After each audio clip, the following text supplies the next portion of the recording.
Hi, hello, നമസ്കാരം. World cup final ആവേശം അതിൻ്റെ പാരമ്യത്തിലെത്തി നിൽക്കുന്നു. ഈ വേൾഡ് കപ്പോടുകൂടി മെസ്സി വിരമിക്കുമെന്ന് പറയുന്നു.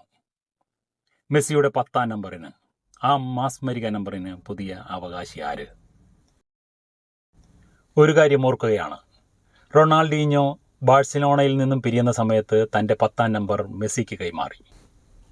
ആ നമ്പർ കൈമാറുന്ന സമയത്ത് മെസ്സിയുടെ ബാഴ്സലോണയിലെ നമ്പർ 19 ആയിരുന്നു.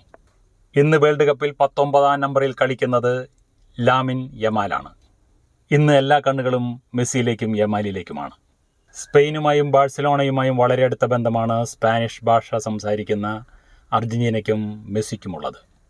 മെസ്സി വിരമിക്കുമ്പോൾ 10ാം നമ്പറിൻ്റെ അവകാശിയായി, ലോക ഫുട്ബോളിൽ മെസ്സിയുടെ പിൻഗാമിയായി അതേ കളിശൈലി തുടരുന്ന യമാൽ വരുമോ? പഴയൊരു ഫോട്ടോഷൂട്ടിൽ കുഞ്ഞു യമാലിനെ മെസ്സി കുളിപ്പിച്ച് താലോലിക്കുന്ന ഒരു ഫോട്ടോ നമ്മളെല്ലാവരും കണ്ടതാണ്. ഏതായാലും വേൾഡ് കപ്പ് മത്സരം കഴിയുമ്പോൾ മെസ്സിയും യമാലും പരസ്പരം ജേഴ്സി കൈമാറുന്ന ആ സുന്ദരമായ നിമിഷത്തിന് സാക്ഷിയാകാൻ നമുക്ക് കഴിയട്ടെ.